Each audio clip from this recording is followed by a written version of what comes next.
कल हमने हायरार्की देखा था आउटपुट टाइप्स के।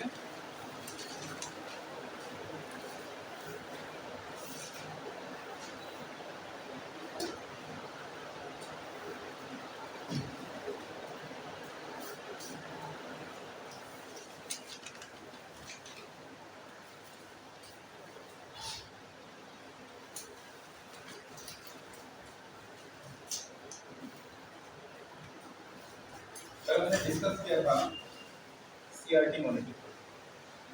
सीआरटी मॉनिटर ये हमारा बेस है, उसी से हम आगे बढ़े हैं और अभी जो यूज करते हैं वो कौन सा मॉनिटर है? LED monitor. ठीक है, इस एलईडी मॉनिटर में दो तरीके के वर्जन चल रहे हैं। एक तो एलईडी है और एलईडी के साथ में वो एलईडी आता है। इसका यूज बहुत कम करते हैं, इसका कोई नहीं करता। और यानी लाइट एमिटिंग डायोड का एक्चुअल में कॉस्टली है, इससे ज्यादा कॉस्टली आता है और इसकी लाइफ जो है इसके मुकाबले कम है। हेल्थ के लिए ठीक है, ये ह्यूमन हेल्थ के लिए ठीक है ये वाला, बट इसकी जो लाइफ है वो इसके मुकाबले कम है, ये जल्दी खराब हो जाता है। और दूसरी चीज यहाँ पर जो साइज है इसका, कहने को दोनों लगभग एक ही टेक्नोलॉजी से बन रहे हैं, बट ये ह्यूमन हेल्थ के लिए ठीक है और उस कारण से ये कॉस्टली है। फिर इन दोनों में वही डिफरेंस है। एलईडी अभी के समय में सबसे ज्यादा यूज होने वाला मॉनिटर कौन सा है? एलईडी। इसका एक और वेरिएशन है वो एलईडी, ये ह्यूमन हेल्थ के लिए ठीक है बट बहुत कॉस्टली है और इसका जो लाइफ है वो इसके मुकाबले कम, एलईडी के मुकाबले। ठीक है, अब यहाँ पर जो सीआरटी से हमने जो शुरू किया सफर को, तो एलसीडी आया। एलसीडी से क्या हो गया? मॉनिटर का साइज छोटा होता गया, थीन होता गया, पतला हो रहा है ना। और एलसीडी के जो बेसिक टेक्नोलॉजी है वहाँ पर क्रिस्टल डिस्प्ले लगाया गया और वहाँ पर दो लेयर है, फ्रंट लेयर है और बैक लेयर है। उसके बीच में हमने क्या कर दिया? क्रिस्टलाइन कर दिया उसको, जो एक आता है लिक्विड, उसे फीड कर दिया दोनों के बीच में। और बैक साइड से उसको चार्ज मिलता है तो फ्रंट साइड से क्या होता है? रिफ्लेक्ट होता है लाइट जो है। क्लियर? वो उसका बेसिक वर्किंग सिस्टम है एलसीडी का। लेकिन इसमें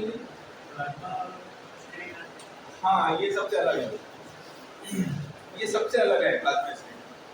मैं बता रहा हूँ कि तो एलसीडी आ गया। फिर अब इस एलसीडी में आप इसको 160 डिग्री या 130 डिग्री में जब देखेंगे तो आपको कुछ नहीं दिखेगा, ब्लड दिखेगा। ये इसका मेजर डिसएडवांटेज था। हाँ, ठीक है। क्या हो गया कि एलसीडी में क्या है कि आप फ्रंट टू फ्रंट देखिए, फेस टू फेस, तो आपको चीजें क्लियर दिखेगा। लेकिन जैसे ही आप अपने डायरेक्शन को थोड़ा सा चेंज करते हैं, इवन 45 डिग्री या 60 डिग्री में लेकर जाते हैं, तो आपको ब्लरनेस दिखेगा, पिक्चर क्लियर नहीं दिखेगा। ये इसका डिसएडवांटेज एलसीडी। अब वो चीज को दूर किया गया किसने? एलईडी। अब सबसे बड़ा जो दिक्कत है क्या है? कंजम्पशन का, पावर कंजम्पशन का। तो यहाँ पर तो सबसे ज्यादा हो रहा था, उसके बाद यहाँ पर भी होने लगा। लेकिन एलईडी में क्या हो गया है? कम, पावर कंज्यूम बहुत कम करता है। और यहाँ पर आप इसका जो डिग्री है 160 डिग्री तक आप इसको देख सकते हैं एलईडी। आप कहीं से भी किसी भी डायरेक्शन से दिखे आपको इमेज क्लियर दिखेगा। क्लियर? और इसी के साथ में एक और हम डिस्प्ले यूज करते हैं, प्लाज्मा डिस्प्ले। प्लाज्मा डिस्प्ले भी इसके पैटर्न पे काम करता है, लेकिन वहां पर जो लिक्विड क्रिस्टल डला हुआ है, यहाँ पर गैस डला हुआ है। और वो क्या है? हॉरिजॉन्टल एंड वर्टिकल कुछ इस तरीके से कनेक्टेड रहते हैं वायर, और उससे चार्ज करते हैं तो गैस वहां पर रिफ्लेक्ट करता है एनर्जी को। उससे हमें समझ में आता है कि डिस्प्ले चल रहा है।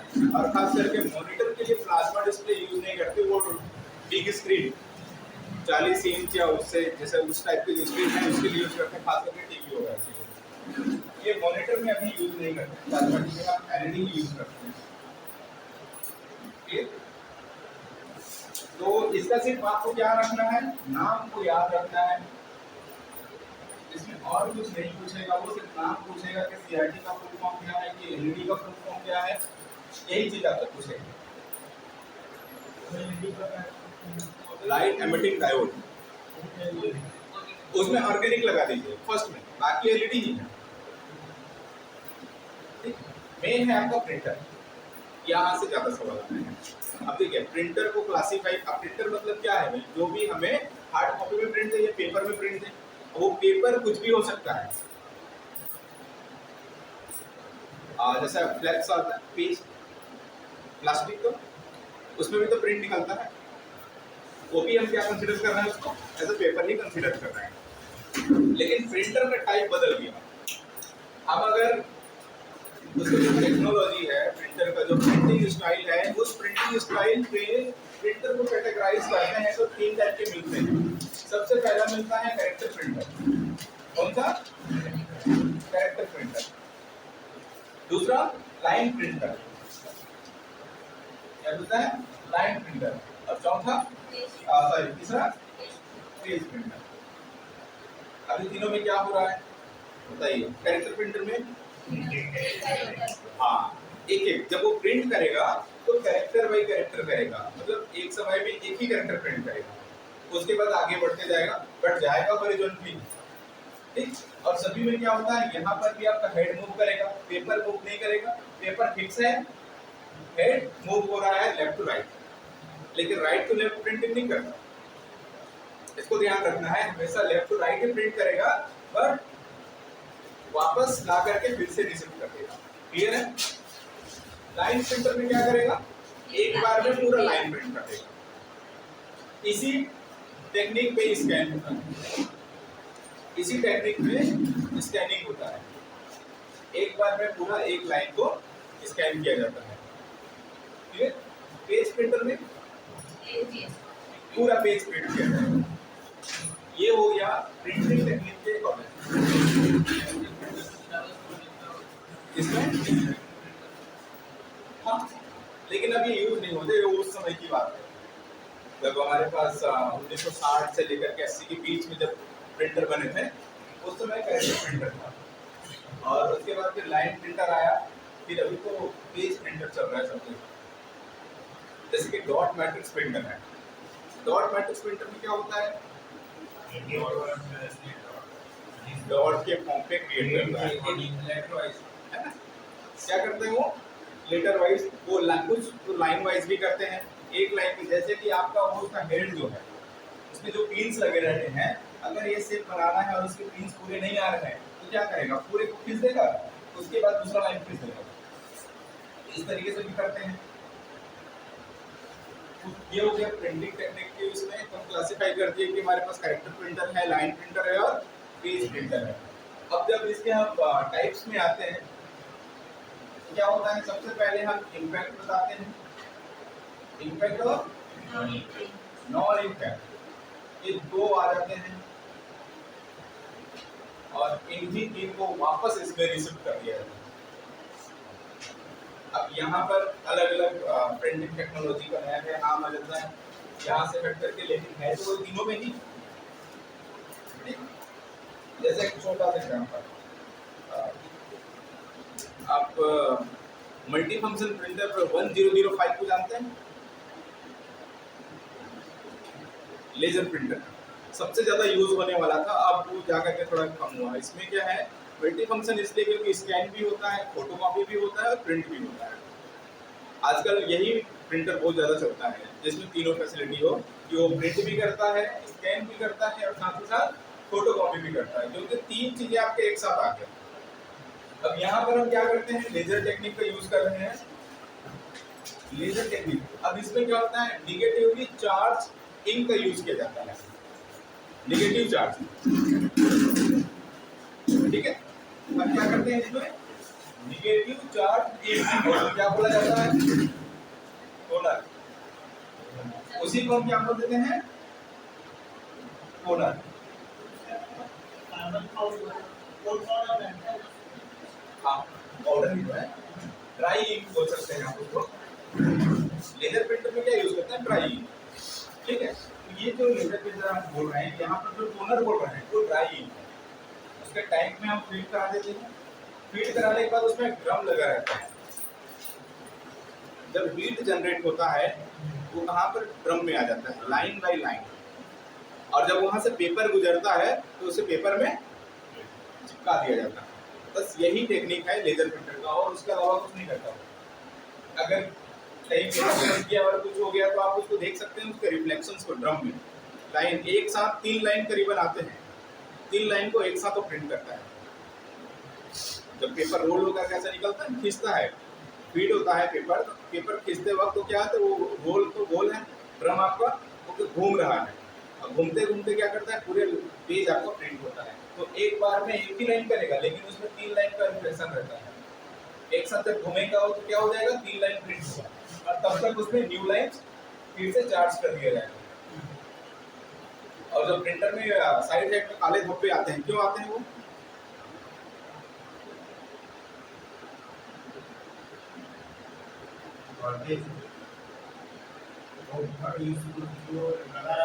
जैसे कि ये है ना, ये इस टाइप में साइड में आता है, यहाँ आता है, दोनों साइड में खास करके ज्यादा आता है, बीच में बहुत कम आता है ड्रम के कारण।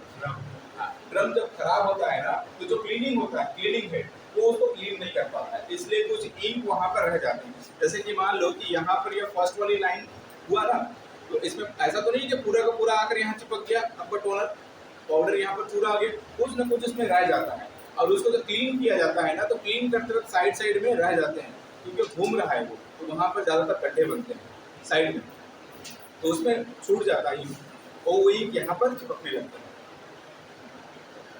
वो ड्रम का प्रॉब्लम है, क्लियर है? तो ये हम बोल रहे हैं ना, ड्राई इंक को हम क्या बोलते हैं, टोनर बोलते हैं, है ना। और ये जो चीज है, एक बार आप प्रिंटिंग कराते हैं, एक बार आप प्रिंटर में इंक डलवाते हैं, तो लगभग 1500 से 2000 पेज प्रिंट करता है। 1500 से 2000 क्यों? क्योंकि डिपेंड करता है आपके डॉक्यूमेंट्स में कि उसमें इमेजेस कितने हैं। इमेज रहेगा तो इंक ज़्यादा लगेगा, क्लियर है? और अगर नॉर्मल टेक्स्ट है तो आप 2500 पेज भी प्रिंट कर सकते हैं। सिर्फ कैरेक्टर है, प्लेन कैरेक्टर, उसमें ना कोई बोल्ड है, ना इटैलिक है, कुछ नहीं है, तो नॉर्मल आप 2500, नॉर्मल में ब्लैक एंड वाइट प्रिंटर की बात कर रहा हूँ। अगर आप कलर प्रिंटर में जाते हैं तो लगभग आप 6000 पेज प्रिंट कर सकते हैं।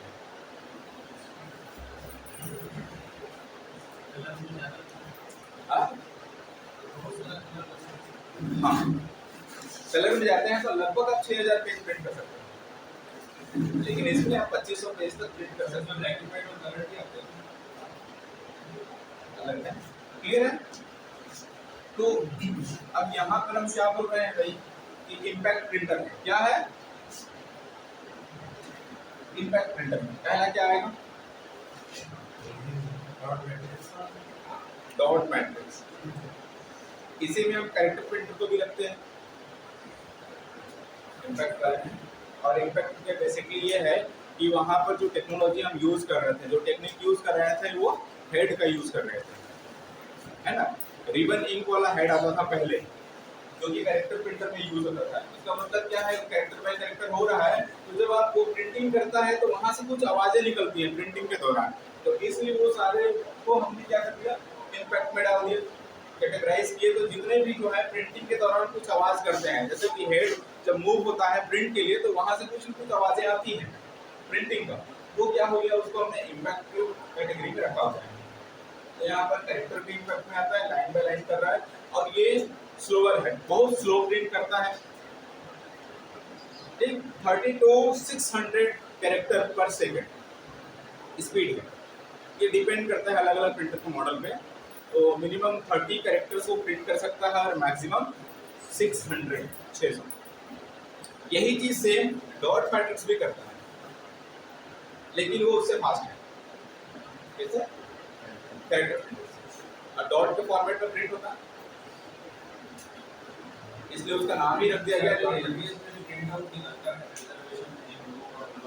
हाँ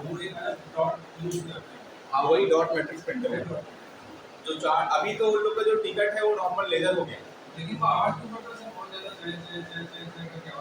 हाँ, वो जो आपका हेड मूव करता है ना, तो उसके साथ जो प्रिंटिंग होता है तो उसका आवाज रहता है।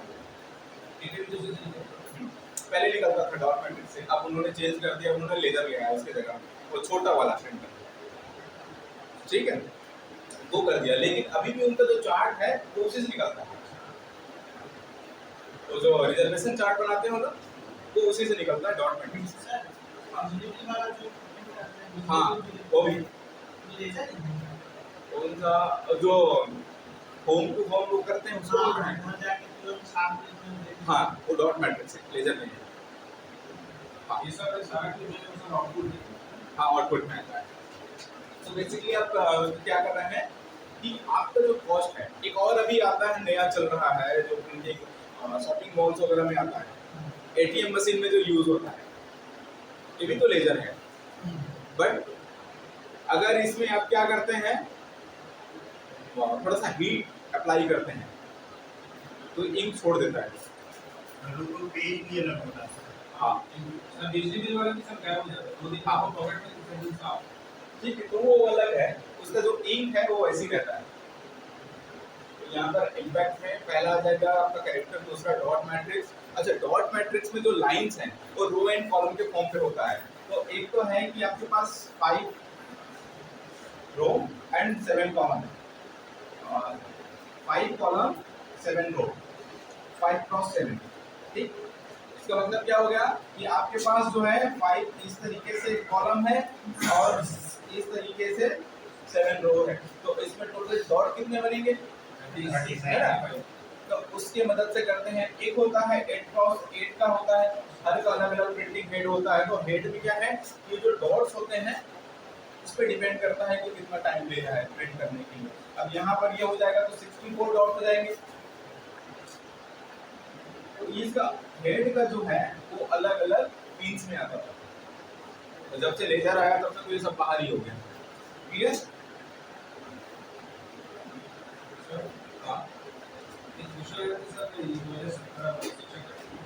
डाउनलोडिंग और अपलोडिंग क्या डिफरेंस? डाउनलोडिंग और अपलोडिंग, हाँ डिफरेंस है। अपलोडिंग पूछा है, सर डाउनलोडिंग में 2017 में मिला, तो दोनों में डिफरेंस क्या होता है बता दीजिए।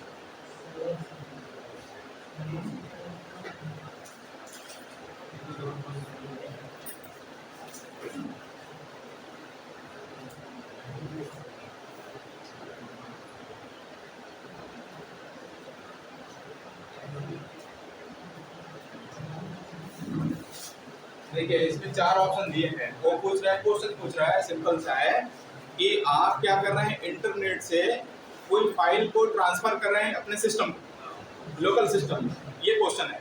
तो किसमें आएगा, ये डाउनलोडिंग में आएगा, ठीक है। ये क्या है, इंटरनेट है, ये आपका लोकल कंप्यूटर है। देखिए, ये इंटरनेट है और ये आपका लोकल कंप्यूटर है। यहाँ से कोई फाइल आप अपने सिस्टम में लोकली इंस्टॉल करते हैं, लेकर आते हैं, तो उसको बोलते हैं डाउनलोड, ठीक है। लेकिन यहाँ से लोकल सिस्टम से आप इंटरनेट पे कुछ चीज डालते हैं, उसको बोलते हैं अपलोड। जैसे अभी वीडियो बन रही है, अभी हमारे सिस्टम में जाएगी, ये अपलोड, हाँ ये अपलोड होगा। अभी लोकल सिस्टम इसमें बन रहा है, मोबाइल पे बन रहा है ये, तो अभी कुछ नहीं हो रहा है, ये जस्ट रिकॉर्डिंग है, ये डाउनलोड अपलोड कुछ नहीं है। लेकिन जैसे ही बन जाएगा और ये आपके ऐप में जाएगा तो उसको बोलेंगे अपलोड, और जब आप उसको देखेंगे तब वो हो जाएगा डाउनलोड। हाँ, क्योंकि वहाँ पर अगर आपने उसको लोकली इंस्टॉल नहीं किया है लेकिन फिर भी तो आप उसको व्यू कर रहे हैं, तो व्यू करेंगे तो क्या होगा, इंटरनेट से फाइलें आपके मोबाइल पे ट्रांसफर होगा, आपके ब्राउजर पे ट्रांसफर होगा, और वहाँ पर क्या होगा, बफरिंग होगा। आजकल तो बफरिंग वैसे देखने को मिलता नहीं है। बफरिंग मतलब क्या होता है कि लोड करना, उसके जो फ्रेम्स हैं उसको लोड करके रखना, ये है ना, क्लियर है। तो ये डाउन, उसमें एक और है एफटीपी, एफटीपी इसको याद रखें, इसका मतलब होता है फाइल ट्रांसफर प्रोटोकॉल, ठीक है जी। आप बता रहे हैं, देखिए 2 चीजें हैं, एफटीपी है, एचटीटीपी है, और एक एचटीटीपीएस है, इसी के साथ लगा, एक एचटीटीपी है और एक एचटीटीपीएस है। 2 चीजें देखिए, जब आप नॉर्मल कोई वेबसाइट को विजिट करते हैं ना, वो उस सर्वर से आपके जो भी सिस्टम है, मोबाइल है या लैपटॉप कंप्यूटर जो भी है, जिसमें भी आप यूज करते हैं, वो कौन से प्रोटोकॉल के तहत ट्रांसफर हो रहे हैं, तो हाइपर टेक्स्ट ट्रांसफर प्रोटोकॉल। ये पहले चलता था, अभी क्या कर दिया गया है, इसी को एस लगा दिया गया है, उसको मतलब सिक्योर होता है। तो कुछ पुराने वेबसाइट आपके इसी में चल रहे हैं, एचटीटीपी हाइपर टेक्स्ट ट्रांसफर, वो लैंग्वेज है, उस पेज क्रिएट करने का है हाइपर टेक्स्ट ट्रांसफर। और यहाँ पर हो गया सिक्योर। और एफटीपी ये पर्सनल अकाउंट है, फाइल ट्रांसफर प्रोटोकॉल है, लेकिन यहाँ पर कौन सी फाइल हो रही है, पर्सनलाइज्ड फाइल आपके सिस्टम पे ट्रांसफर होगा। फॉर एग्जाम्पल आप जैसे कोई वेबसाइट है, उस वेबसाइट में नॉर्मल यूजर अलग होते हैं जिनको लॉगिन आईडी पासवर्ड दिया जाता है, ठीक है। एफटीपी यूजर्स अलग होते हैं जिनको डायरेक्ट क्या है, बैकएंड का एक्सेस है। जैसे यहाँ पर नामदेव क्लासेस की एग्जांपल लें, तो यहाँ पर ऐप में आप व्यूअर हैं ओनली, आप देखते हैं क्या अपलोड हुआ, क्या नहीं हुआ, क्या डिलीट हुआ, उसको आप सर्फिंग करते हैं। लेकिन एफटीपी यूजर कौन है, जैसे क्या मोबाइल में रिकॉर्ड हो रहा है, अब ये उसके बैकएंड में जाकर अपलोड करेंगे तब तो आपको मिलेगा ये एफटीपी का है। हाँ, तो फाइल ट्रांसफर प्रोटोकॉल किसके लिए होता है, डेवलपर के लिए। और इसी तरीके से आपने कुछ ईमेल आईडी सुना होगा, जैसे कि CEO@ जो भी वेबसाइट का नाम होता है, हम जनरली किसका यूज करते हैं, Gmail, Yahoo mail, Reddit mail, Hotmail, इस टाइप का। लेकिन जैसे कि अभी बिलासपुर यूनिवर्सिटी है, तो वहाँ पर रजिस्ट्रार को मिला हुआ है registrar@bilaspuruniversity.ac.in। तो ये क्या है, एफटीपी क्लाइंट। हाँ, तो इन लोग का पर्सनलाइज्ड वेब मेल एक्सेस है, उनका मेल सिस्टम पूरा अलग है, ठीक है। तो ये फाइल ट्रांसफर प्रोटोकॉल एक्चुअली में इंटरनेट से फाइल आ गया, वो एफटीपी में। हाँ, क्लियर। और एक और क्या चीज है, फॉरवर्डिंग, एक uploading, forwarding, FTP. Forwarding actually mail के लिए यूज किया जाता है।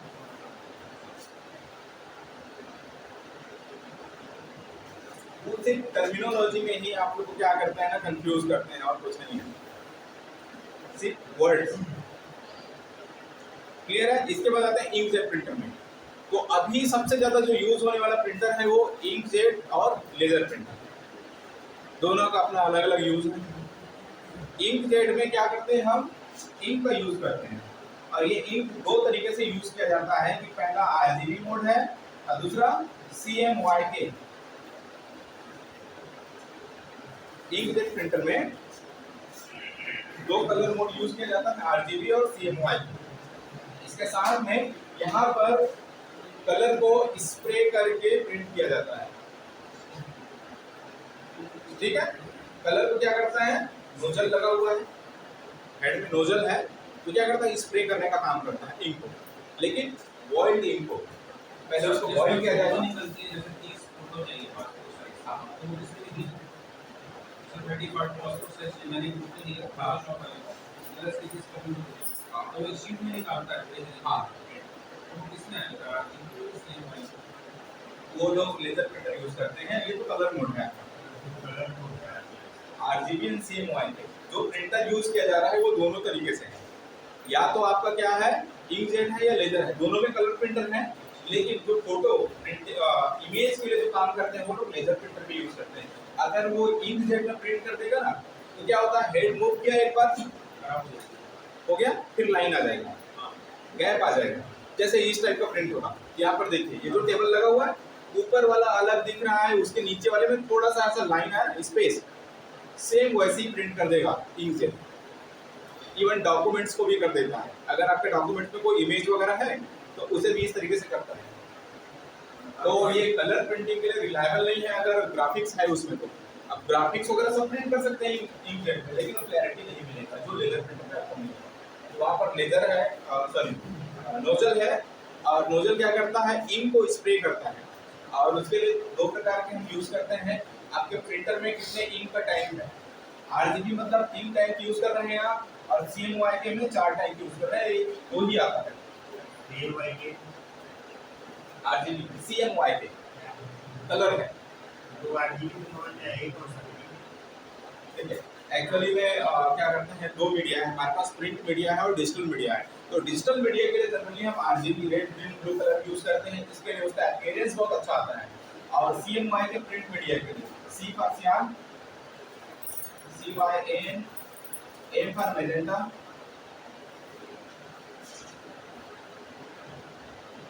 Y for yellow and K for black। ये चार colour, K for black, black, K for black, ये चार कलर हम यूज करते हैं। तो हम लोग जैसे रेडिस में प्राइमरी कलर्स होते हैं, हाँ, ये भी और ये भी है मेजेंटा, जो ये तो मेजर कलर होते हैं। हाँ, ये प्रिंटर में, ये देखो प्रिंट मीडिया में आप CMYK के प्रिंटर यूज करते हैं। जनरली प्रिंट जो प्रिंटिंग को हम काम करते हैं ना, वो इस कलर को फॉलो करते हैं। और बाकी डिजिटल मीडिया के लिए है, लेकिन अगर आप इसमें क्रिएट किए डॉक्यूमेंट को और इसमें प्रिंट कर देंगे तो भी खराब आएगा, इसमें बना के इसमें प्रिंट करेंगे तो भी खराब आएगा। इसीलिए जो भी प्रिंटर है उसको बाय डिफॉल्ट सेट किया जाता है कि कौन से कलर स्कीम में है, उसके पास क्या है। और जैसे कुछ ऐसे भी कलर हैं जो ये चारों कलर मिलकर नहीं बना सकते, ऐसे बहुत से कलर कॉम्बिनेशन है जो ये चारों मिलकर भी नहीं बना सकते। तो उससे भी क्वालिटी डाउन हो जाता है। और यहाँ पर जो है 900 डिग्री में, अप टू 900 डिग्री ना, एकदम फिक्स नहीं है, अप टू 900 डिग्री में उसको बॉईल किया जाता है, किसको, कलर को। और उसके बाद नोजल से स्प्रे कराया जाता है पेपर में, इसीलिए इंक जेट जो है स्लो हो जाता है प्रिंटिंग में। सर ये लोग का एक एग्जांपल बता सकते हैं जैसे एब्सेंस का मॉडल लीजिए, वो लोग 4 कलर में देते हैं एब्सेंस का, और एचपी भी 4 कलर देता है। अगर आप 3 कलर लेते हैं तो उसका कॉस्ट कम हो जाता है। अब वो प्रिंटर पे डिपेंड करता है कि आप कौन से कलर को ले रहे हैं। बेसिकली यहाँ पर आरजीबी एंड CMYK के कहने का मतलब है कि आपके पास इंक टैग कितना है आपके प्रिंटर में। तो जैसे सीक्रेट का रिजल्ट आया, हाँ, इसमें यही लगता है हम शॉप पे गए, उसमें बढ़िया से मार्कशीट निकाल दी, हाँ, तो वो जो इंक यूज किया होगा मुझे हाँ, उसमें आएगा दोनों में आएगा। उसका प्रिंटर पे डिपेंड करता है कि वो प्रिंटर इंक जेट है या लेजर जेट है। अगर आपकी क्वालिटी आपको बहुत अच्छा लग रहा है तो इसका मतलब है वो लेजर जेट से प्रिंट हुआ, तो इसीलिए उसका कॉस्ट ज़्यादा लेते हैं। हम तो लेते हैं, हम लेकिन दोनों में कैटेगराइज करेंगे तो इसमें आरजीबी भी सेम है। और जनरली यहाँ पर जो ग्लासफुल में प्रिंटिंग की जाती है वो आरजीबी मोड में की जाती है, और CMYK जो प्रिंट किया जाता है वो जनरली न्यूज़पेपर्स वाले करते हैं। जैसे ये एक आपके इधर जितने भी न्यूज़पेपर्स हैं, है ना, वो जो है CMYK का ही यूज करते हैं। तो अगर आज फ्लैक्स वाले उसका CMYK, सर जैसे पॉलिथीन उसके ऊपर रखते हैं 2 दिन के लिए, उसको हटाते हैं ना, उसका पूरा प्रिंट इधर छप जाता है, तो वो किसका CMYK नहीं, वो तो दोनों में, तो कोई भी हो सकता है, तो कोई भी हो सकता है, ठीक है, क्लियर। अगला जो है लेजर है, अगला जो प्रिंटर है वो कौन सा है, लेजर है। अब लेजर में 2 तरीके का फुल फॉर्म आता है, फुल फॉर्म नहीं है, लेजर में 2 तरीके से प्रिंट होता है। एक तो हम राइट ब्लैक प्रिंटिंग बोलते हैं, राइट वाइट प्रिंटिंग बोलते हैं। जनरली राइट ब्लैक प्रिंटिंग भी किया जाता है, वाइट सरफेस में ब्लैक कलर में प्रिंटिंग। आपका पेपर वाइट कलर है और उसमें हम ब्लैक कलर में प्रिंट कर रहे हैं, ठीक। इसके लिए जो टोनर हम यूज करते हैं, जो पाउडर यूज करते हैं, वो नेगेटिव चार्ज रहता है।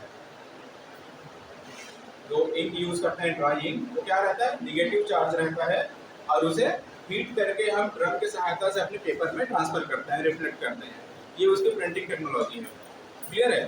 अब तो बोल रहे हैं राइट वाइट प्रिंटिंग, ठीक है, ये बहुत कॉस्टली है और इसका यूज न के बराबर होता है। नहीं, ब्लैक बैकग्राउंड पे वाइट, ब्लैक बैकग्राउंड में वाइट कलर की प्रिंटिंग, ठीक है, तो इसको बोलते हैं राइट वाइट प्रिंटिंग। अब ये डिपेंड करता है इसको वाइट कलर में चाहिए क्या है, क्योंकि अब देखिए यहाँ पर तो मैंने किसी को नहीं देखा कि ब्लैक बैकग्राउंड में प्रिंट करते हो। शादी कार्ड में एक बार वो नहीं, वो तो प्रिंटेड रहता है ना ऑलरेडी, उसमें कोई अलग से नहीं है। जैसे और भी कलर्स आते हैं, ग्रीन कलर का पेपर आता है, येलो कलर पेपर आते हैं, बट ब्लैक कलर का पेपर जनरली यूज होता नहीं है और बहुत कॉस्टली भी है। शॉर्ट संदेश को यूज उसमें भी वाइट यूज करते हैं। और वो देखो, वो जो कार्ड्स वगैरह जो है ना प्रिंटिंग करने के लिए, उसका अपना अलग ही टेक्निक है पूरा। वो स्क्रीन प्रिंटिंग करते हैं वो लोग, प्रिंटर से प्रिंट नहीं करते, वो हैंडमेड है। वो सीधा एक बार ऐसा स्वाइप करेंगे, उसे स्क्रीन प्रिंटिंग बोलते हैं। उसमें एकदम जितनी जितनी निकल जाती है एक ही 1 by 1। अगर आपको 250 पेज करना है तो 250 बार स्वाइप करेगा एक बार में। हाँ, कैपेसिटी सर, हाँ, कैपेसिटी लाइन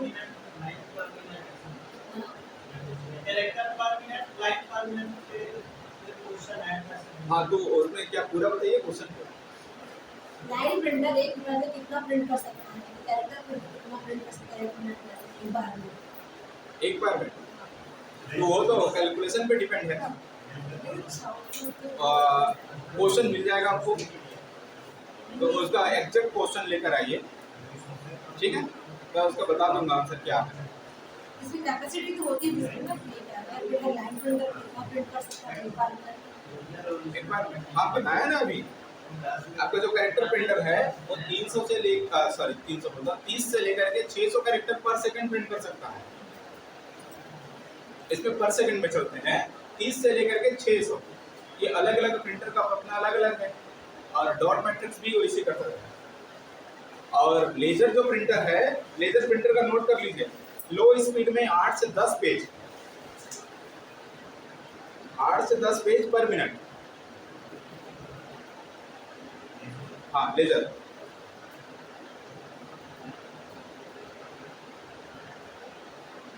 और फास्ट स्पीड में जब करेगा तो अप टू 200 पेजेस कर सकता है पर मिनट।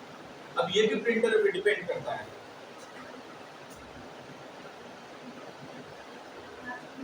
फास्ट में 200 पेजेस कर सकते हैं मैक्सिमम कैपेसिटी मिनट में लेजर प्रिंट करेगा स्लो स्पीड में, ठीक है, और हाई स्पीड में करता है तो 200 पेज पर मिनट कर सकता है। हाँ, 200। हाँ, है ना, बहुत सारे ऐसे प्रिंटर हैं। अब इसके लिए नहीं, देखिए, जब पूरा का पूरा पेज प्रिंट होता है ना, तब ये पॉसिबल है।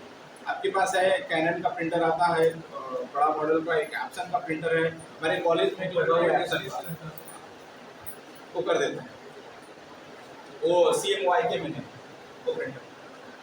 तो ये प्रिंटर पे भी डिपेंड करता है।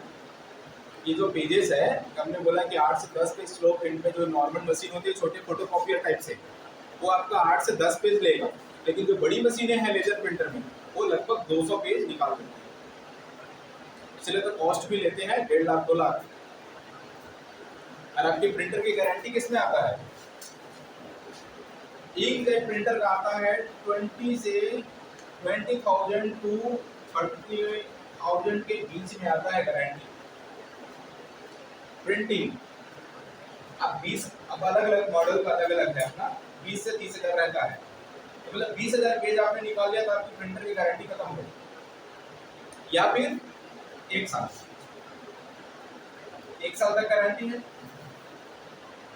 ना। दुकान वाला आपको क्या बोलेगा? 1 साल की गारंटी, लेकिन जब आप उसके पास जाओगे तो बोलेगा कि नहीं, इसमें तो इतने पेज निकल गया है, क्योंकि हर प्रिंटिंग में काउंटर लगा होता है।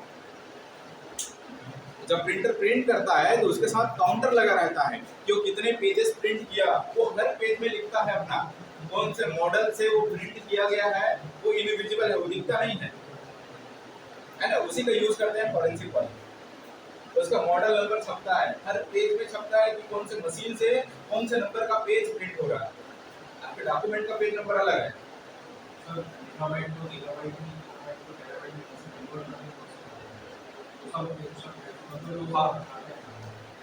मैं उसको बताऊंगा फिर, ठीक है, पूरा कन्वर्जन बताऊंगा, बाइनरी नंबर कैसे निकालते हैं किसी डेसिमल का वो भी बताऊंगा, और केबी से एमबी में, एमबी से जीबी में, TB say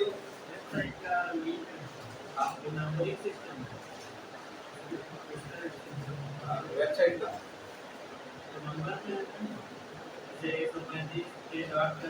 that is IP address. हाँ आईपी एड्रेस, हाँ वो भी आएगा। अभी आपका है ना लाइन से है, देखिए अभी तो हम यहाँ पर चल रहे हैं प्रिंटिंग वाले में, इंटरनेट के उपयोग में ये सारे में आ जाएंगे, एंटीवायरस है, मल्टीमीडिया है, गूगल, ये यूट्यूब, ये सब है, ये सब करा दीजिए। है ना। तो ये सब धीरे धीरे 1 बाय 1 आते जाएगा, उसके बाद जो भी होगा अब उसमें पूरे डाउट्स सबके क्लियर हो जाएंगे। क्लियर, तो ये आपका प्रिंटिंग है। इसके साथ हमारे पास क्या है, ऑपरेटिंग सिस्टम। ठीक है, अब मुझे बताइए कि ऑपरेटिंग सिस्टम से आप लोग क्या समझते हैं? इसमें कंफ्यूजन होता है ऑपरेटिंग और सर्च। अब जैसे ना आउटपुट दे देगा, फेसबुक दे देगा, याहू दे देगा, गूगल दे देगा। हाँ नहीं, वो तो क्वेश्चन की बात हो गई, वो थोड़ा उसको किनारे रखते हैं। हाँ, सिर्फ ऑपरेटिंग सिस्टम से आप क्या समझते हैं? मतलब एक ऐसा प्रोसेस है जिसमें हम इनपुट दें और आउटपुट करते हैं। ठीक है, ये भी काफी हद तक सही है। और ये पहला तो सॉफ्टवेयर होता है जो कंप्यूटर में होता है, जो पूरे के पूरे मशीन को मैनेज करने का काम कर रहा है, उसके पूरे प्रोसेस को शेड्यूल कर रहा है, उसको हम ऑपरेटिंग सिस्टम बोलते हैं। ठीक है, अभी ऑपरेटिंग सिस्टम में आपका जो सिलेबस में दिया गया है वो MS DOS से शुरू किया है। MS DOS, MS DOS के बाद उसने लिख दिया commercial and open source, then operating system के नाम, आपको सिर्फ नाम आने चाहिए। ठीक है, तो अब यहाँ पर क्या है, MS DOS जब फर्स्ट टाइम कंप्यूटर बनाया था किसने? नहीं, वो तो अलग है, इलेक्ट्रॉनिक डिवाइस है, वो कंप्यूटर नहीं है।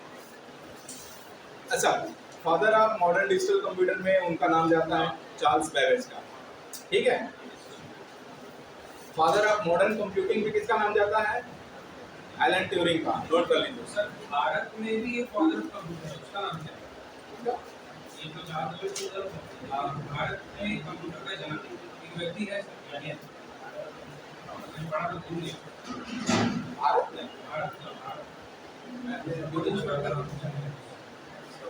ठीक है, मैं इसको देखता हूँ कौन है, क्योंकि ऐसा भारत को भी है, क्योंकि कंप्यूटर साइंस में अधिकतर तो पूरे चीज वहीं से है, और जो इसका गोल्डन ईरा था तो मेरे हिसाब से लगता है मुझे तो बहुत ज्यादा गोल्डन ईरा था कंप्यूटर साइंस, है ना। वो है 1945 से लेकर के 1980। अच्छा सर, आप बताइए था आर्टिफिशियल इंटेलिजेंस 1982 वाला था, लेकिन कल मैं देखा वो 5th जनरेशन में था आर्टिफिशियल इंटेलिजेंस का। हाँ उसका जो रिवॉल्यूशन हुआ है, हाँ, आप बता रहे थे 1982 से हाँ, पूरा सर वो 5th जनरेशन में दिखा जनरेशन 50 है। देखिए आपके पास ब्रॉड एरिया में कब आता है? Broad area. हाँ, 5th जनरेशन में आता है। उस समय मैंने बोला कि वो उसने पॉइंट किया, सबसे पहला जो है एलन ट्यूरिंग ने दिया था उसको, आर्टिफिशियल इंटेलिजेंस को सबसे पहला जो है बताने वाला जो व्यक्ति कौन था? एलन ट्यूरिंग था। और इसी की मदद से, आर्टिफिशियल इंटेलिजेंस की मदद से उसने सेकेंड वर्ल्ड वॉर को रोक दिया। सेकेंड वर्ल्ड वॉर को रोकने का जो पूरा का पूरा श्रेय जाता है एलन ट्यूरिंग को जाता है, कि अगर उसने उस मशीन को ब्रेक नहीं किया होता जिसको हिटलर ने यूज कर रखा था पोजिशनिंग सिस्टम के लिए, अगर वो ब्रेक नहीं होता तो वो पता नहीं क्या होता। तो ये कब होता सर? 19 ये तो 1945 के आसपास है, तो ये पूरा श्रेय उनको जाता है। और ये जनरेशन अब देखिए जनरेशन में ऐसा है, ये कंफ्यूजन है, लोग अपने अपने हिसाब से मान लेते हैं कि कोई बोलता है कि 1980 के बाद जो है 5th जनरेशन में है, ठीक, कोई उससे पहले 1995 के बाद लेता है। उसका एलन ट्यूरिंग जो है 1945 में दिया हुआ है, ठीक है, ये कॉन्सेप्ट को, लेकिन उसको मैकग्राथ ने पॉइंट किया उस वर्ड को, आर्टिफिशियल इंटेलिजेंस को। इस आदमी ने क्या बोला उसको? Computational intelligence. क्या हो गया? इस आदमी ने क्या बोला? Computational intelligence. ठीक है, और मैकग्राथ ने क्या बोला उसको, वर्ड दिया आर्टिफिशियल इंटेलिजेंस। और उसके बाद इसमें काम शुरू हुआ तो हम सबसे पहले किसमें चले गए, एएनएन में, आर्टिफिशियल न्यूरल नेटवर्क में। यहाँ से काम शुरू हुआ और वो रिवॉल्यूशन कब आया, 5th जनरेशन में। और सबसे ज्यादा रिवॉल्यूशन अभी आया। और अभी जो एआई के टूल्स बन रहे हैं, क्या है, अभी चैट जीपीटी चल रहा है नया। इसका सबसे ज़्यादा एप्लीकेशन कहाँ पे है? कौन सी फील्ड में? इसका आर्टिफिशियल इंटेलिजेंस सभी फील्ड में है, डिफेंस में है। सब में है। कोई ऐसा फील्ड नहीं छूटा जिसमें यूज नहीं कर रहे हैं। इवन आप अपने डेली लाइफ में यूज कर रहे हैं। अगर आप नहीं कर रहे हैं तो आपके सराउंडिंग में कोई ना कोई यूज कर रहा है। जैसे कि भी चैट जीपीटी चल रहा है, कितने लोग चलाते हैं chat GPT? Modern AI tool है चैट जीपीटी, इसको याद रखिए भाई। ये मॉडर्न एआई टूल है। अभी सबसे ज्यादा जो यूज होने वाला जो है एआई टूल, उसमें ये आ रहा है। इसका क्या खासियत है?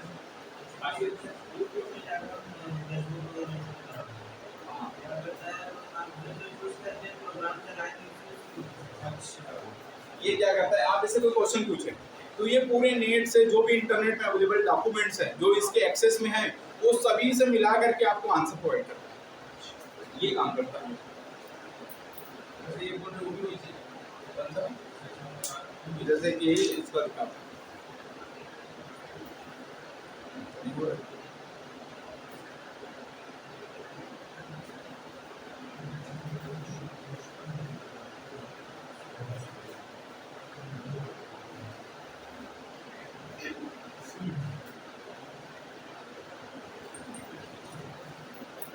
सर जैसे भी जो डिफेंस में वो वेपन्स बन रहा है, मतलब जैसे बाकी आप वो जमीन से निकाल Yeah. स्कैन करता है। चैट जीपीटी, ठीक है। आप ये क्या है, बिना लॉगिन किए तो देगा नहीं। आप हैकिंग एजुकेशन जानते हैं? नेटवर्क कर देते हैं। देखिए वो इलीगल है ना। ऐसा हैक वगैरह कोई चीज नहीं है, दैट इज क्रैकिंग, प्रोग्रामिंग है ना। आपको क्या है, आपको लूप होल फाइंड करना रहता है, बस हो गया, उसके अलावा कुछ नहीं है। कई लोग सर दूसरे के मोबाइल से दूसरे को कॉल करके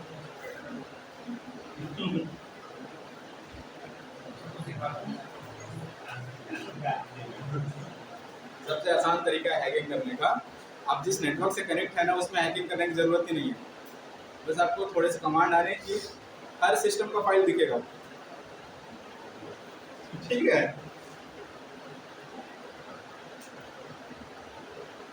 प्रोग्रामिंग लैंग्वेज नहीं समझ में आता था, उसको कहाँ से प्रोग्रामिंग लैंग्वेज है। हाँ, उसके लिए लैंग्वेज थोड़ा कोडिंग तो आना चाहिए। फोन की बदल जाता है।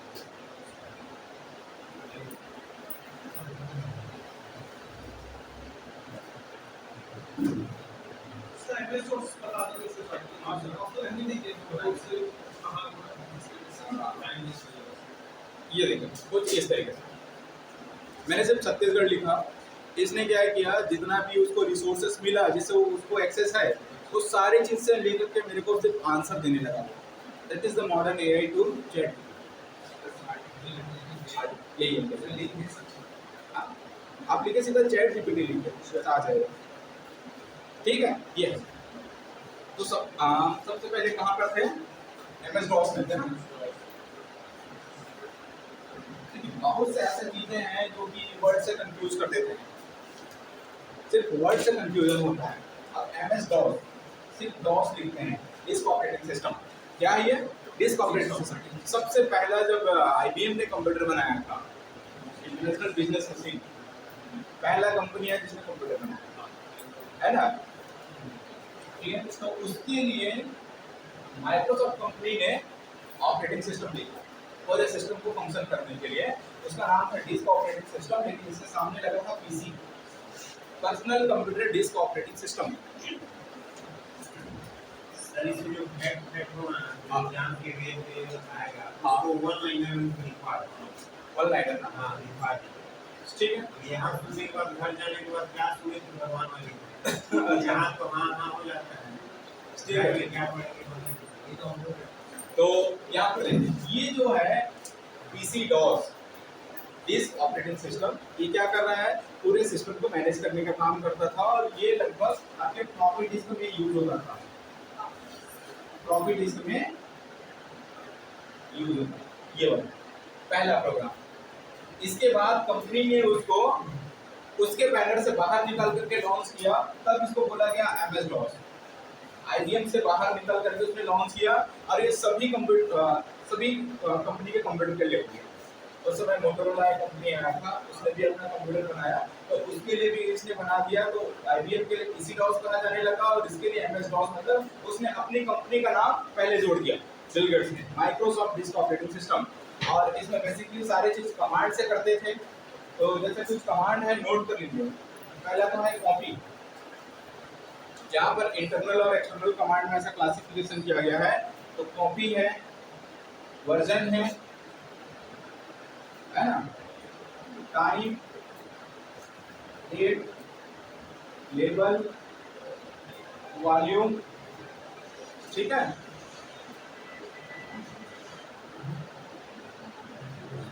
तो ये सारी चीज आप क्या करते थे, कीबोर्ड से करते थे। अगर आपको वॉल्यूम नंबर देखना है, वॉल्यूम नंबर मतलब आपका ये जो डिस्क है ना, फ्लॉपी डिस्क, कहाँ से स्टार्ट हो रहा है, उसका मेमोरी लोकेशन कौन सा है, वो सब किससे दिखता था, वॉल्यूम से। कॉपी करने का मतलब है कि कोई फाइल को कॉपी बनाना है तो उसके लिए कॉपी है, इसमें डेल कमांड आएगा, मूव कमांड आएगा, ठीक है। एक आता है MD, RD। डायरेक्टरी बनाने के लिए जो हम कमांड यूज करते थे DOS में, वो MD है, मेक डायरेक्टरी। अब इसको दो वर्जन है, इसको हम बोलते हैं MKDIR। क्या करते हैं, MKDIR। रिमूव के लिए RMDIR का भी यूज करते हैं, या फिर RD लिख देते हैं डायरेक्ट। ये कमांड्स हैं किसके, DOS के। MD मतलब अभी के समय में अगर मैं बोलूँ तो अगर आपको फोल्डर बनाना है तो आप MD का यूज करेंगे, और उस फोल्डर को हटाना है तो देखो RD का। फिर मूव, कोई फाइल को एक स्थान से दूसरे स्थान पे लेकर जाना है, मतलब ये कट की तरह काम करेगा। दूसरा डिलीट, किसी पर्टिकुलर फाइल को डिलीट करना है तो डेल कमांड है, DEL। वॉल्यूम, सिर्फ उसका सीरियल नंबर देखने के लिए। वर्जन, आप अभी कौन सा वर्जन यूज कर रहे हैं ये देखने के लिए वर्जन कमांड है। टाइम, डेट, ये सब सिस्टम का टाइम और डेट देखने के लिए है। लेबल कमांड, ये उस ड्राइव का नाम क्या है ये देखने के लिए। तो ये कुछ ऐसे बेसिक कमांड्स हैं जिसको पूछा जाता है एग्जाम में, ठीक है। समझ में आ गया। आज से एक है, कॉपी बनाने के लिए कमांड कौन सा है, Ctrl+V। कॉपी मतलब फाइल बनाने के लिए कमांड कौन सा यूज करते हैं, तो उसके लिए हम यूज करते हैं कॉपी कमांड। हाँ, फाइल क्रिएट करने के लिए, फाइल को ओपन करने के लिए जो कमांड है वो है टाइप। ये सभी कमांड्स हैं, इसको नोट करके रख लीजिए। हाँ देखिए, हाँ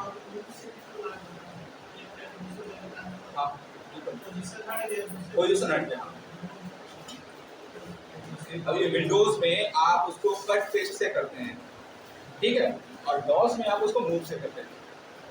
सर टाइप में क्या होगा, टाइप में फाइल को ओपन करने के लिए, किसी फाइल को रीड करना है तो उसके लिए आप टाइप कमांड यूज करते हैं।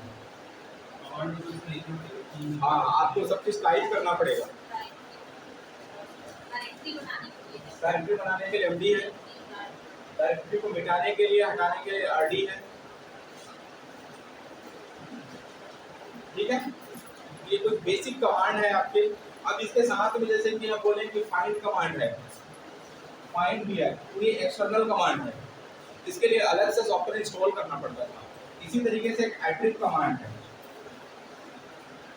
एट्रिक कमांड का सबसे ज्यादा यूज होता था उस समय फाइल को सिक्योर करने के लिए। अभी भी आप यूज कर सकते हैं। अब बस आपको डॉस ओपन करना है, सिर्फ अगर सिस्टम में ओपन करना है तो CMD सर्च करें तो आ जाएगा, तो कमांड प्रॉम्प्ट वहां पर जाकर के आपको क्या लिखना है, एट्रिक। इससे फाइल का एट्रीब्यूट चेंज होगा।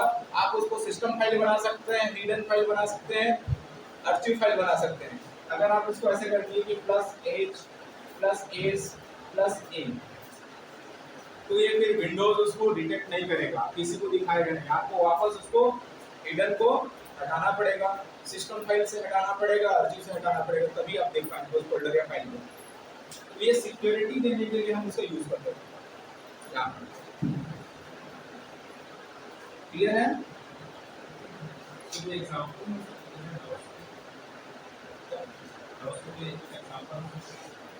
हाँ हो सकता है। आप बताइए, जैसे देखिए आप कंप्यूटर में ओपन करेंगे तो कुछ इस तरीके से दिखेगा।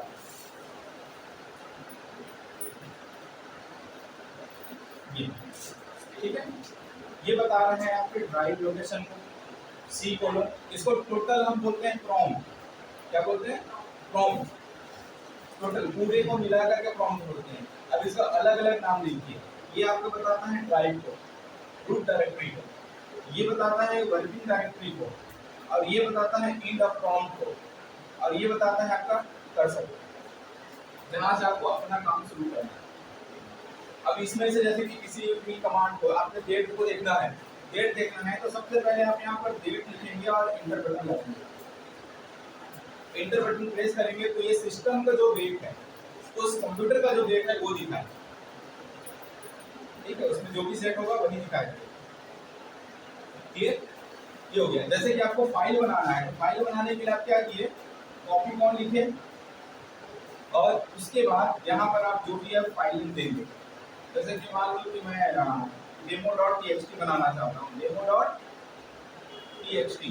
ये मैं इंटर करूंगा तो मेरा कर्सर जो है वो यहाँ पर ब्लैंक करने लगेगा, यहाँ पर वही पर। अब मेरे को जो भी इस फाइल में लिखना है वो मैं टाइप करते जाऊंगा यहाँ पर, फिर इंटर करूंगा, फिर मैं दूसरी लाइन में आ जाऊंगा। लेकिन आप एक बार इंटर करने के बाद ऊपर वाली लाइन को जाकर सुधार नहीं सकते। ठीक है, और इसको सेव करने के लिए या तो आप F6 बटन दबाइए, या फिर आप कंट्रोल बटन के साथ में Z बटन दबाइए।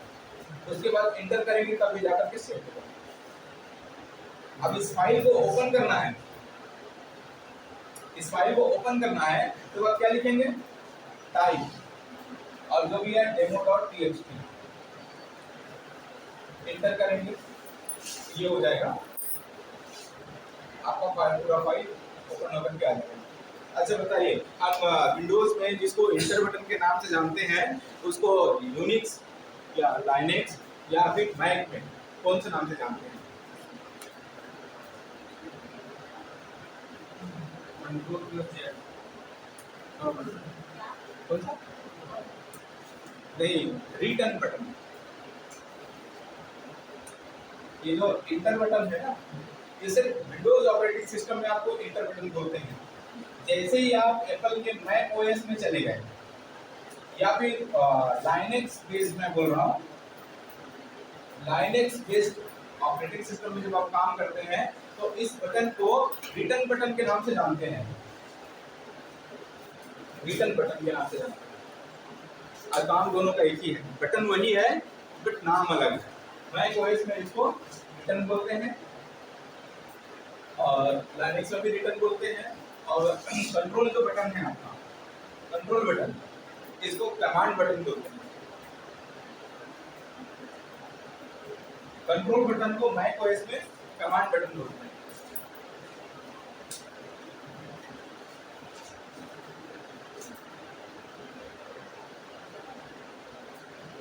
तो कुछ ऑपरेटिंग सिस्टम जो है सबसे ज्यादा हम यूज करते हैं वो विंडोज भारत में ना।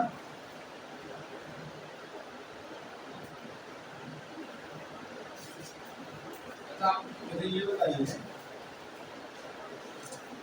अभी गवर्नमेंट कौन सा ऑपरेटिंग सिस्टम को सबसे ज्यादा यूज करता है ओपन सोर्स में?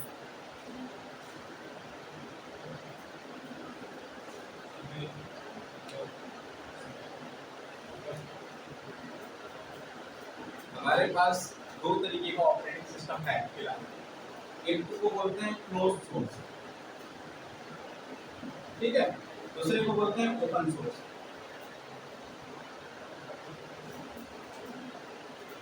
क्लोज्ड सोर्स है, ओपन सोर्स। क्लोज्ड सोर्स में दो लोग आते हैं, पहला आता है आपका विंडोज और दूसरा आता है मैक। मैक जो है क्रिटिकली क्या है, एप्पल कंप्यूटर्स के लिए यूज होता है ऑपरेटिंग सिस्टम। मैक में भी बहुत सारा वर्जन चल रहा है, जैसे कि एक पैंटम चलाता है, एक लायन चलाता है, वो अलग अलग टाइप का, तो हम डायरेक्टली उसको मैक ओएस बोलते हैं यहाँ पर। विंडोज और मैक ये क्लोज सोर्स में आते हैं। क्यों? क्योंकि इसे आपको लाइसेंस खरीदना पड़ता है, या तो आप पायरेटेड चलाते हैं या फिर उसको आप खरीद कर चलाते हैं। इसके लिए जहाँ पर लाइसेंस रिक्वायरमेंट है उसको बोलते हैं क्लोज सोर्स। ओपन सोर्स किसको बोलेंगे? जिसके लिए लाइसेंस रिक्वायरमेंट नहीं है, पहला जिसके लिए लाइसेंस रिक्वायरमेंट नहीं है, और दूसरा जिसका सोर्स कोड आपको इजीली अवेलेबल हो जाए, जिसका सोर्स कोड इजीली अवेलेबल हो जाए। तो इसका जो ओपन सोर्स का मतलब है कि हर वो प्रोग्राम जो ओपन सोर्स की कैटेगरी में आएगा उसका जो सोर्स कोड है, सोर्स कोड मतलब उसको उस सॉफ्टवेयर को बनाने के लिए जो प्रोग्रामिंग की गई है वो कोड आपको मिल जाएगा। और वो कहाँ पर मिल जाता है? इंटरनेट पे आसानी से आपको मिल जाएगा। एग्जांपल ओपन सोर्स इसका बता रहे हैं। तो इसका सबसे पहला जो है एप्पल कंपनी ने नीमिक्स करके आपको वो बनाया था, ऑपरेटिंग सिस्टम बनाया था, जिस पे काम कर रहे थे लाइनस टॉरवाल्ड्स और लाइनस टॉरवाल्ड्स। ठीक है, इनको कुछ दिक्कतें हुई यहाँ पर नेटवर्किंग में, जब फाइल को शेयर करते हैं उसमें, तो इन्होंने क्या कर दिया, उस पूरे सिस्टम को एक नए सिस्टम में कन्वर्ट किया और खुद का एक नया ऑपरेटिंग सिस्टम बनाया, नया ऑपरेटिंग सिस्टम बनाया, और उसके कोड को इन्होंने इंटरनेट पे सबके लिए अवेलेबल करा दिया। लाइनस टॉरवाल्ड्स ने उस कोड को, जो ऑपरेटिंग सिस्टम उन्होंने अपने लिए बनाया था, उस कोड को इंटरनेट पे सबके लिए पब्लिक कर दिया। तो उसके बाद क्या हुआ कि आप उस सोर्स कोड को डाउनलोड करके अपने हिसाब से चेंजेस करके आप अपना खुद का एक ऑपरेटिंग सिस्टम बना सकते थे। तो उसी लिए इनके नाम पे उस ऑपरेटिंग सिस्टम का नाम पड़ गया लाइनस। तो आज हम जितने भी ऑपरेटिंग सिस्टम देखते हैं जो ओपन सोर्स कहते हैं, वो लगभग कहीं ना कहीं यहाँ से रिफ्लेक्टेड है, लाइनस टॉरवाल्ड्स से लिखे हुए कोड से। और इसी कोड को अलग अलग लोगों ने क्या किया, उसको अलग अलग तरीके से बनाया। इसमें सबसे ज्यादा जो प्रचलन में आ गया वो है उबंटू। इसका नाम आप लोगों ने सुना होगा।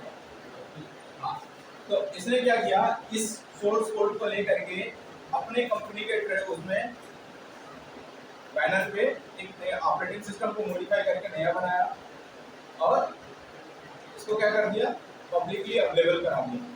तो इस टाइप के ऑपरेटिंग सिस्टम को हम बोलते हैं ओपन सोर्स, जिसके लिए कोई लाइसेंस की रिक्वायरमेंट नहीं है। अब यहाँ पर इसका लाइनक्स बेस्ड अगर इसमें जाएंगे सिस्टम है तो खूब सारे ऑपरेटिंग सिस्टम आपको मिलेंगे, जैसे कि एक फेडोरा है ओपन सोर्स में, उबंटू, के उबंटू, एल उबंटू, ऐसा बहुत सारे नाम आते हैं। तो मेन उसमें से उबंटू है। उसके बाद है फेडोरा। एक इसी में ओपन सोर्स में शेयरवेयर का ऑप्शन आता है, जिसमें आप रेड हैट लाइनक्स का यूज करते हैं। रेड हैट कंपनी का, रेड हैट लाइनक्स के नाम से जानते हैं उनको, रेड हैट। याद रखिए कि जितने भी आपको लाइनक्स बेस्ड ऑपरेटिंग सिस्टम मिलेंगे वो सभी क्या है, ओपन सोर्स में आए। रेड हैट जो कंपनी का नाम है, कंपनी का नाम है, वो अपने नाम से हुई है, ये कोई वायरस नहीं, रेड हैट लाइनक्स। तो इसका पूरी लिस्टिंग मैं कल करा दूंगा, कौन कौन से ओपन सोर्स में आते हैं, कौन से क्लोज सोर्स हैं, विंडोज के कितने वेरिएशन हैं, ठीक है, वर्जन्स कितने हैं, उन सबका जो मेन पॉइंट रहेगा। सर उसकी लिस्ट मिले सर, ऑपरेटिंग सिस्टम की लिस्ट हो गई, हां सर्च इंजन की लिस्ट हो गई, हाँ वो सब प्रोवाइड करेंगे सर, वायरस और एंटीवायरस की लिस्ट, वो सब सभी प्रोवाइड करेंगे। लिस्ट उसकी जो जनरल लिस्ट है ना, और उसका शॉर्ट फॉर्म के साथ में फुल नेम ये भी प्रोवाइड करेंगे। सर फिशिंग क्या होता है सर? फिशिंग, हाँ, फिशिंग फिशिंग फिशिंग एक प्रकार का टेक्निक है लोगों को गुमराह करने का और उनके क्रेडेंशियल्स को चुराने का। जैसे आपको कोई लिंक आया मेल में या मैसेज में, आप सिर्फ तभी तक हैं जब तक उसको क्लिक नहीं किए हैं।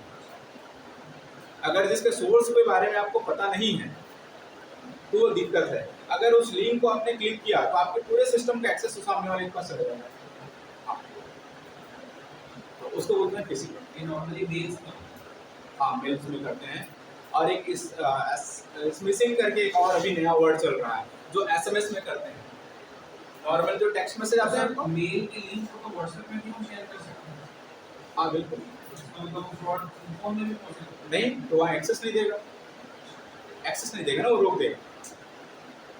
आप जैसे गूगल ड्राइव के लिंक को कहीं भी शेयर करेंगे, हर कोई एक्सेस नहीं कर पाएगा, जिसको आपने शेयर किया है वही एक्सेस करेगा। अगर हर कोई कर लेगा तो फिर गूगल क्या करते रहेगा? जैसे मेरे पास वो लिंक आ है, हाँ। मैं आपको शेयर कर दूँ, आप उसको खोलें। हाँ। नहीं वो वैसा नहीं है, जनरल लिंक है, उस पर नहीं है, वो स्पेसिफिक है, टारगेटेड पर्सन को ही किया जाता है, हर किसी को नहीं करते। इसको एक्चुअली में इसका नाम है सोशल इंजीनियरिंग, इंजीनियरिंग। बस थोड़ा हाँ तो टर्मिनोलॉजी बहुत ज़्यादा हो जाता है ना। अभी कल हम इसका लिस्ट प्रोवाइड करेंगे आप लोगों को कि ओपन सोर्स में कौन कौन से आते हैं और विंडोज़ के कौन कौन सा वर्जन है, मैक की कौन कौन से वर्जन है इसका, ठीक है। तो कल इसको करते हैं, उसके बाद हम देखेंगे। स्पैम बता दीजिए, स्पैम। स्पैम यहाँ आएगा ना इंटरनेट, स्पैम मतलब वो अनऑथराइज्ड, हाँ वो सारे कीवर्ड्स आएंगे यहाँ पे। देखिए स्पैम मतलब क्या है, ऐसा मेल जो आजकल तो गूगल भी उसको फिल्टर करके देखते हैं, फिल्टर करके दे देता है, मतलब ऐसा मेल जो उसको लगता है कि ये थोड़ा अलग टाइप का बिहेवियर है उसका, नॉर्मल मेल्स की तरह नहीं है, उसका जो सोर्स है जिसने भेजा है उस पर अगर डाउट है तो उसको स्पैम की कैटेगरी में डाल देता है, ऑटोमेटिक फिल्टर है। ऊपर बैलेंस कर लेता हाँ है, बार-बार कॉपी करता है, वायरस हो जाएगा, तो मल्टीपल टाइम्स जो कॉपी करते हैं वो सब वायरस की कैटेगरी में। अभी जो सबसे ज़्यादा चल रहा था वो उसका नाम है, एक है रैंसमवेयर, रैंसमवेयर काफ़ी लोग प्रभावित हुए इससे। जब आपका और डिजिटल करेंसी क्या है, क्रिप्टो करेंसी ना, उसका जोर था तब, क्योंकि उसके ट्रांजेक्शन को आप ट्रैक नहीं कर सकते। चलिए ठीक है, फिर मिलते हैं कल। सर स्पाई भी है, वो भी है, वो तो आपने एक प्रकार से एजेंट लगा दिया किसी की निगरानी करने के लिए, वो है वो। ये आ जाएगा आपका सभी इसमें। देखिए ये इंटरनेट के उपयोग में जब जाएंगे ना और एंटीवायरस में, ये सारी चीज़ें, बहुत सारा चीज़ आपका कवर होगा। मतलब सिर्फ आपको फुल नेम ही तो पढ़ना है।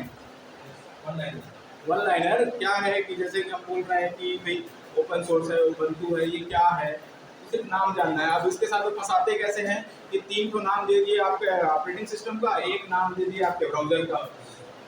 अब उसमें से क्वेश्चन पूछते हैं कि कौन सा नहीं है या कौन सा है, और हम जल्दीबाजी में क्वेश्चन को ठीक से पढ़ते नहीं हैं, वहाँ फंसते हैं। रेड हैट नाम से वायरस टाइप का लगता है, हाँ वहाँ दिया हुआ है। अब जैसे बहुत सारी चीज़ें हैं, फिर ठीक है, अगली क्लास में देखते हैं, ठीक है।